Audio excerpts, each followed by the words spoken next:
Et là justement, on occulte. Moi j'invite carrément Marie-Zo Joassin, parce que j'ai entendu sur votre site qu'elle était prête à attaquer tout le monde en justice pour diffamation ou autre par rapport notamment au décès. Je l'invite à ce qu'elle m'attaque directement, comme ça au moins ça ira peut-être plus vite mon affaire.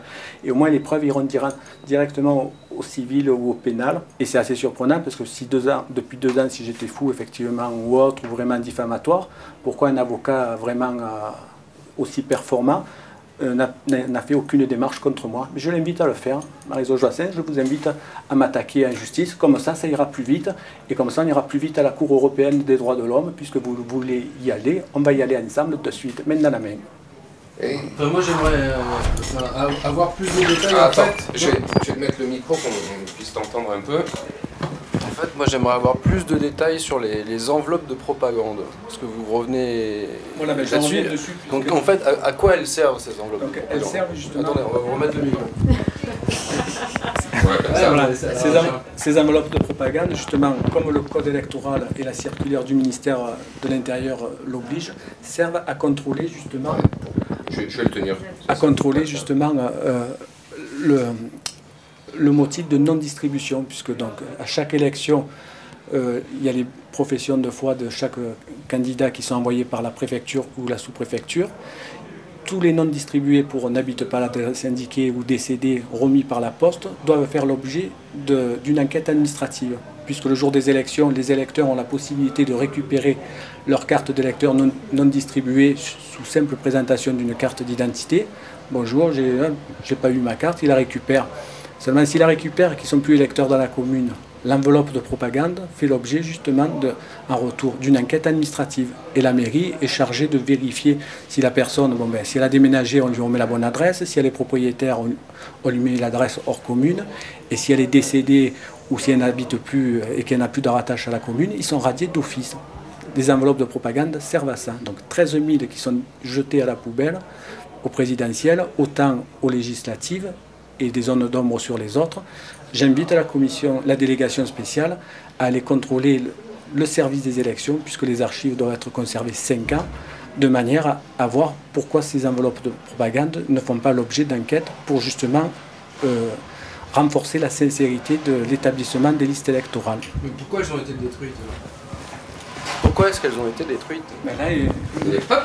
Il faudra poser la question au chef du service des élections, qui s'est chargé de la destruction avec les services techniques. Donc là, il faudra... Quelle hypothèse on peut faire de l'intérêt de l'intérêt, c'est de ne pas faire des enquêtes et de maintenir des électeurs sans rattachement à la commune, tout simplement. Voilà. Et donc là, on a des listes faussées, vissées, 13 000 non-enquêtes sur 90 000 électeurs.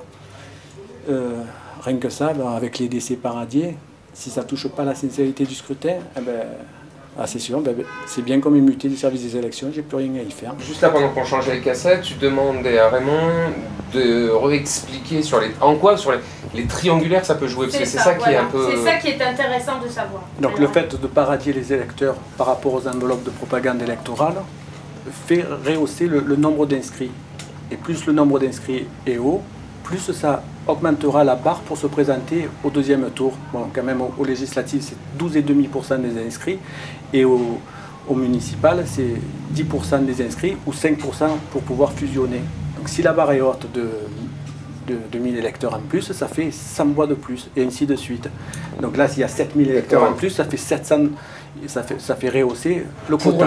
Pour les autres, pour qu'ils puissent faire leurs alliances, faire leur... Et de toute manière, les listes sont fausses, elles n'ont pas à être fausses. Il y a des électeurs qui n'ont pas à être inscrits à Aix. Dès le départ, on n'a même pas à se poser la question. C'est un rapport justement au fait que le recours de Stéphane Salor ait été, approuvé par le Conseil constitutionnel, alors qu'il s'agissait de tracts qui ne concernaient qu'une partie de la ville. Est-ce que vous n'avez pas l'impression que là, alors que votre dossier était solide, qu'il s'appuyait sur quelque chose de vraiment concret, que l'on pouvait vérifier, qu'au final le Conseil constitutionnel approuve en disant oui, il y a des irrégularités.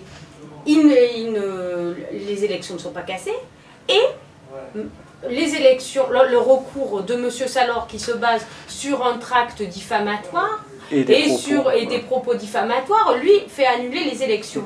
Je trouve qu'il y a... Si on lit bien la décision du Conseil constitutionnel, entre les deux considérants, bon, je l'ai un peu en tête, mais je n'ai pas la phrase exacte, considérant que justement le tract a été retenu, il est rajouté qu'une petite phrase du style il n'est pas nécessaire de regarder l'intégralité du dossier et hop, on annule les élections.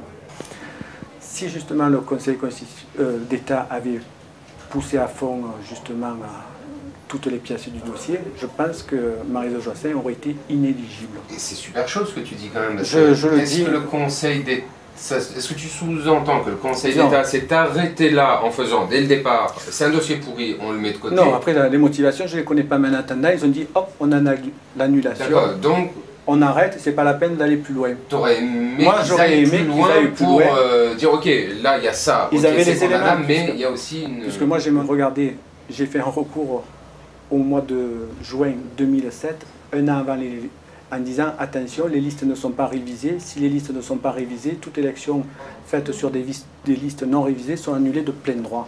Donc la personne a voulu s'y mettre dessus.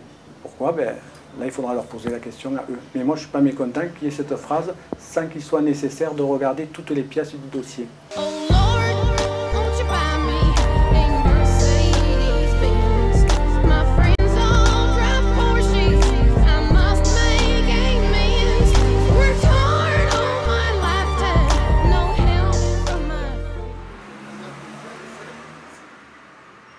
Yeah,